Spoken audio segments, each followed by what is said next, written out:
ഇന്ന് അയോധ്യ അഭിമാനത്താൽ ജ്വലിക്കുകയാണ്.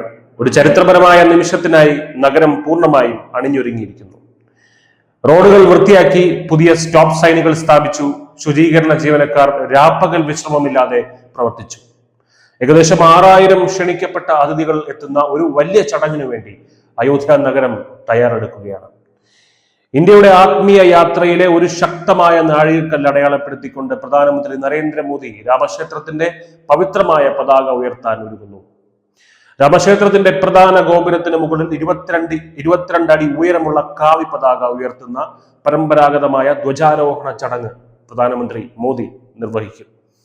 സൂര്യന്റെ ചിഹ്നവും പൗത്രമായ ഓം എന്ന അക്ഷരവും ആലേഖനം ചെയ്ത ത്രികോണാകൃതിയിലുള്ള ഈ പതാക മര്യാദ പുരുഷോത്തമനായ ശ്രീരാമന്റെ സദ്ഗുണങ്ങളെയും കാലാതീതമായ മൂല്യങ്ങളെയും പ്രതിനിധീകരിക്കുന്നു.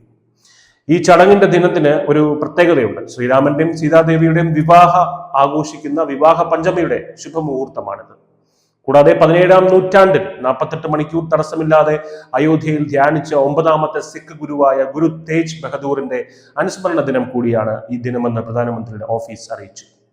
അയോധ്യ, കാശി, ദക്ഷിണേന്ത്യ എന്നിവിടങ്ങളിൽ നിന്നുള്ള 108 ആചാര്യന്മാരാണ് ഇന്നത്തെ ചടങ്ങുകൾക്ക് നേതൃത്വം നൽകുന്നത്. ഇത് ഇന്ത്യയുടെ വൈവിധ്യമാർന്ന ആത്മീയ പാരമ്പര്യങ്ങളുടെ ഐക്യമാണ് പ്രദർശിപ്പിക്കുന്നതെന്ന് പ്രധാനമന്ത്രിയുടെ ഓഫീസ് അറിയിച്ചു.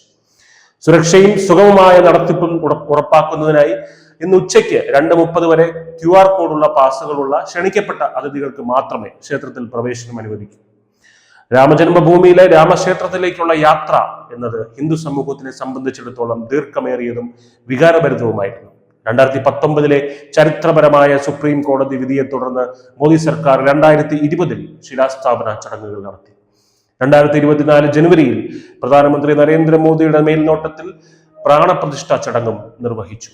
അതിനുശേഷം ക്ഷേത്രത്തിന്റെ നിർമ്മാണം അതിവേഗം മുന്നോട്ട് പോവുകയും ലോകമെമ്പാടുമുള്ള ദശലക്ഷക്കണക്കിന് ഹിന്ദുക്കളുടെ നൂറ്റാണ്ടുകൾ പഴക്കമുള്ള ആഗ്രഹം സഫലമാക്കുകയും ചെയ്തു. ശ്രീരാമന്റെ ശ്രീകോവിലിന് മുകളിൽ സൂര്യ തേജസ്സുള്ള കാവി പതാക ഉയരുമ്പോൾ അത് കേവലം ഒരു ആചാരത്തെക്കാൾ വളരെ വലുതായ ഒന്നിനെയാണ് പ്രതിനിധീകരിക്കുന്നത്. ഹിന്ദു സമൂഹത്തിന്റെ സഫലമായ വിശ്വാസത്തെയും സാംസ്കാരിക ഉണർവിനെയും രാഷ്ട്രത്തിന്റെ അഭിമാന നിമിഷത്തെയും പ്രതീകപ്പെടുത്തുന്ന ഒന്നാണ് അയോധ്യ രാമക്ഷേത്രത്തിന്റെ മുകളിൽ നിന്ന് ഉയരുന്ന ആ കാവിക്കൊടി. News desk, news India Malayalam.